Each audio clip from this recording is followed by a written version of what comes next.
The mountain loomed large before me, its jagged peaks cutting into the dusky sky like serrated blades. The last rays of the sun dipped below the horizon, casting long shadows that stretched across the rugged landscape. I'd been hiking since morning, enjoying the solitude and the quiet that the mountains offered. But now, as the light faded, an uneasy feeling began to creep in.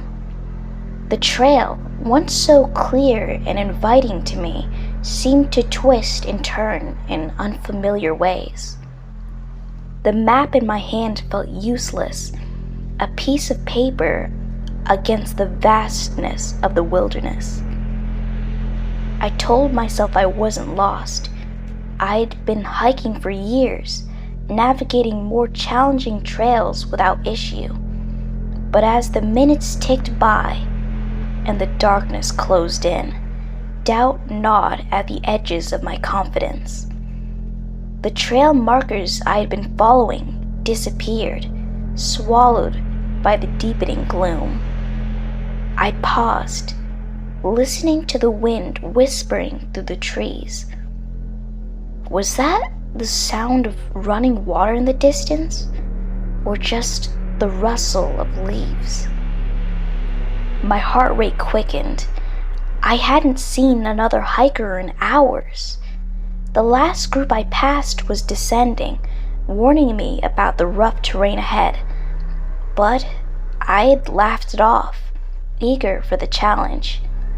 Now, that laughter felt like a distant memory. I checked my phone, hoping to get a GPS signal, but it was no use. The mountains had swallowed the signal whole, leaving me isolated. The battery was draining faster than it should have been, a reminder that night was falling, and I was far from any help. I pocketed the phone and tried to steady my breathing. I had to stay calm. Panic wouldn't help me find my way back. I decided to retrace my steps, but the fading light played tricks on my eyes. Every shadow seemed to move. Every gust of wind carried a whisper that sounded just out of reach. The trees, once majestic and comforting, now appeared gnarled and twisted, their branches clawing at the sky. My footsteps crunched against the gravel, the sound unnervingly loud in the stillness. As I walked, the uneasy feeling grew into a tangible sense of dread.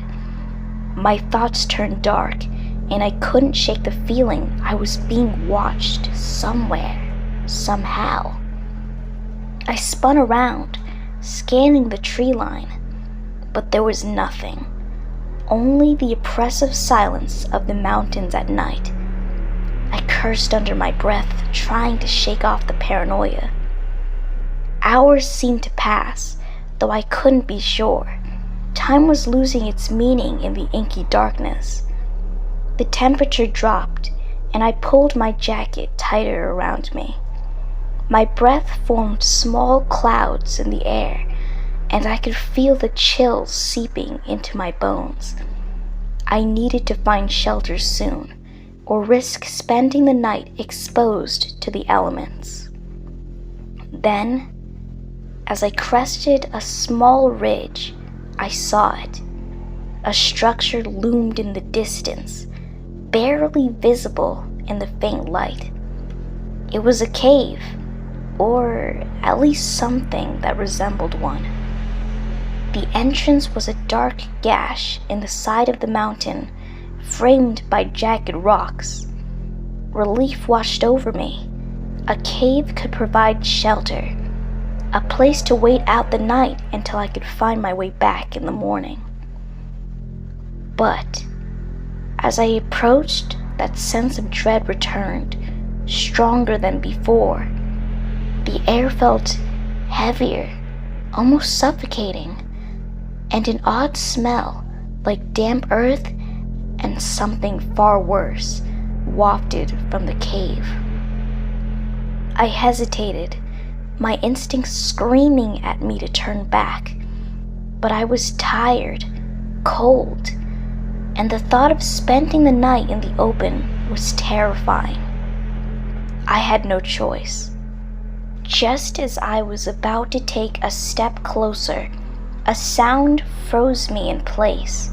A low, guttural moan echoed from within the cave, rising and falling like some sort of chant. My heart pounded in my chest as I strained to listen. The sound came again, louder this time, and then it was joined by another, and another. I realized with horror that the sounds weren't moans, they were screams. Human screams, distorted and twisted, as if being filtered through some monstrous throat.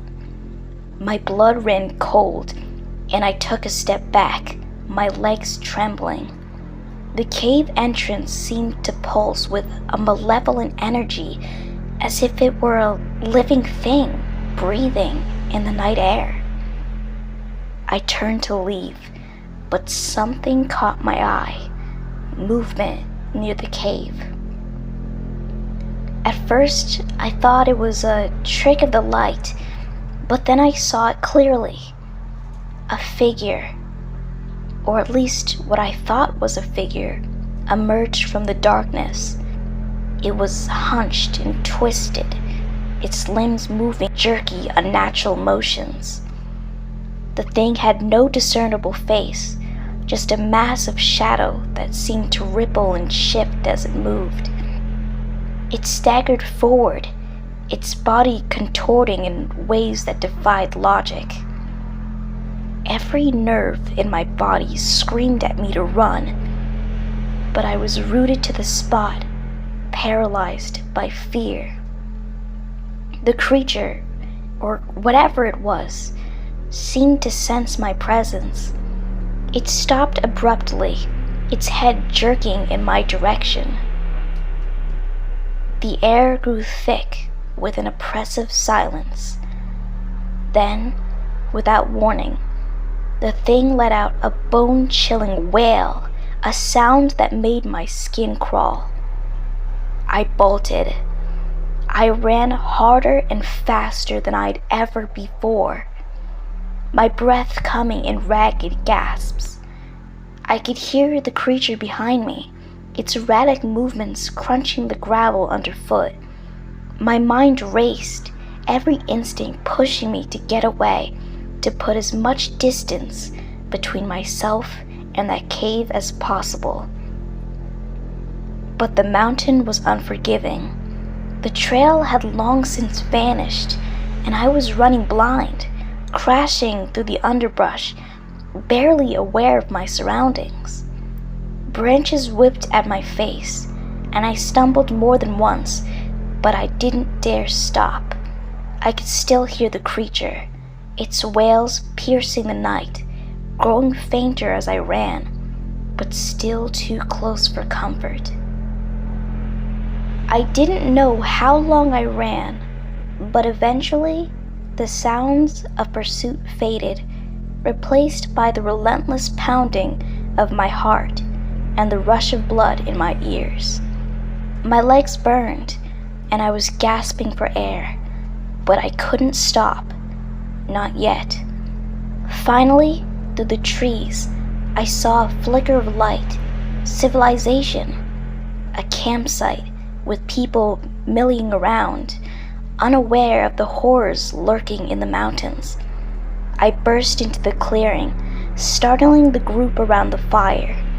They stared at me, wide-eyed, as I gasped out my story, struggling to make sense of what I'd seen.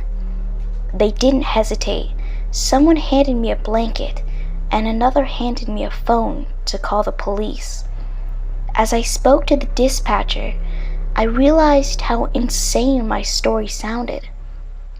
But I didn't care. I'd seen something in those mountains, something that defied explanation.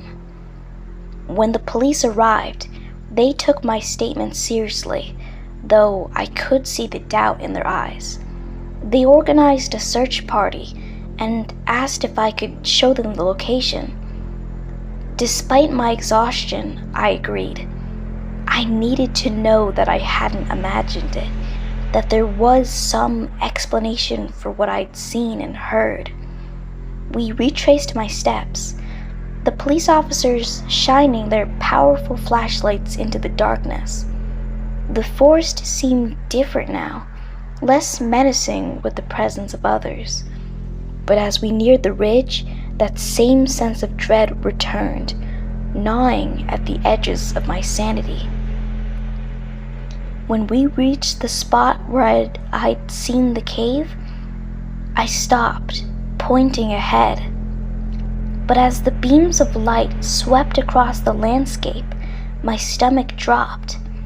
The cave was gone. There was nothing but solid rock where the entrance had been. The officers exchanged glances, and one of them tried to reassure me, saying it was easy to get turned around in the mountains at night. But I knew what I'd seen. The creature, the cave, the screams, they were real. They had to be. We searched the area for hours, but found nothing.